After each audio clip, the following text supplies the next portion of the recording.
is it's very important for each center of vocational excellence to have a threefold structure. So including a vocational school, a chamber of commerce, a crafts or an institution, organization, association that represents SMEs, and a college or university, right?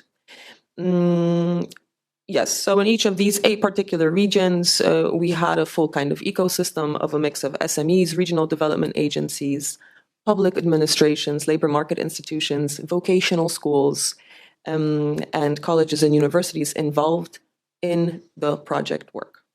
So within these projects in general, we have national COVIs, of course, so based per country. And then what's important to mention as well is that all of these COVIs work within a transnational network, so kind of like an umbrella main COVI organization, right? So they work together within a national kind of framework and ecosystem, but then they also work together within this main umbrella COVI. A couple of words of the general objectives of the COVIs within the 3 LOE project framework. So sustainable improvement of qualifications and securing the demand for young professionals, managers, and entrepreneurs, also mentioned by Mr. Hogeforster at the very beginning in the intro.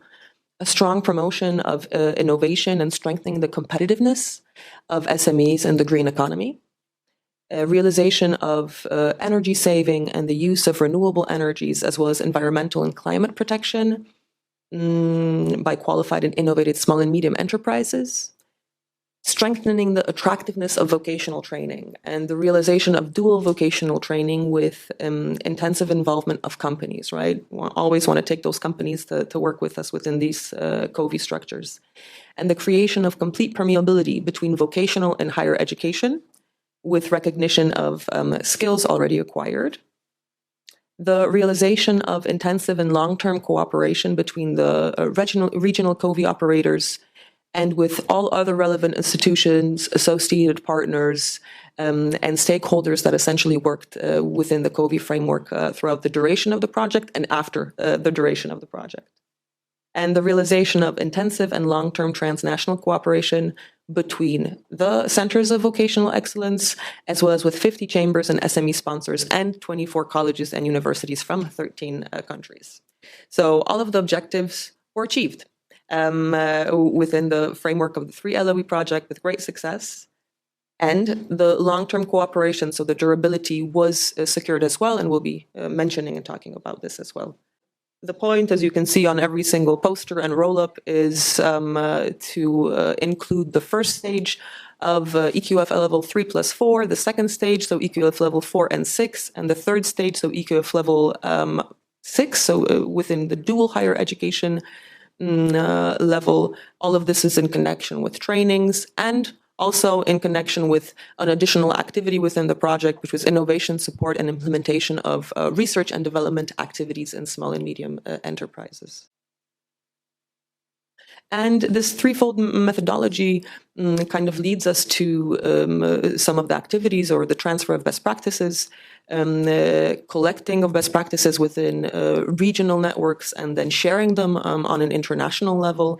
Then the best practices are implemented and evaluated by individual partners. And of course, as it happens, because everybody lives in their own national reality, they're then adapted to national conditions and individual needs. Within the project framework, we also developed new educational measures. These educational measures were developed by international working groups. They were also transferred, of course, to all partners and regional centers of vocational excellence. Also implemented and evaluated. It's kind of like a series, which is also always implementation, evaluation, of course, and then adaptation to national conditions and individual needs. And a bit more about the training measures that were developed by partners. We developed, tested, and evaluated 7 train-the-trainer programs with the partners of all of the centers of vocational excellence as well. Once again, these were transferred to all partners and regional COVIs, and once again, these were adapted to national conditions and individual needs, and then later on transferred to colleges, universities, various stakeholders from 13 countries that run the train-the-trainer programs on an ongoing basis, so that we have well-qualified teachers, consultants, counselors available in all regions.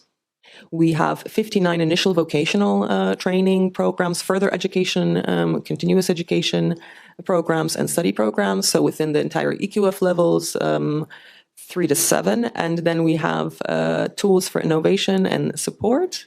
And we also have concepts and political strategy programs that were developed within the project framework. All qualifications and support measures were tested, evaluated under various national conditions with SMEs, with their employees, and they were finalized on the basis of the evaluation results, adapted and then finalized. They have proven to be successful in practice, and they can be used by anybody free of charge. We have 4,458 learners that took part in programs developed within the framework. We have 483 companies that are associated with this project. With universities, vocational schools, chambers, and businesses isn't an easy task. But the project framework proves that it's possible, essentially, and we have to work towards it.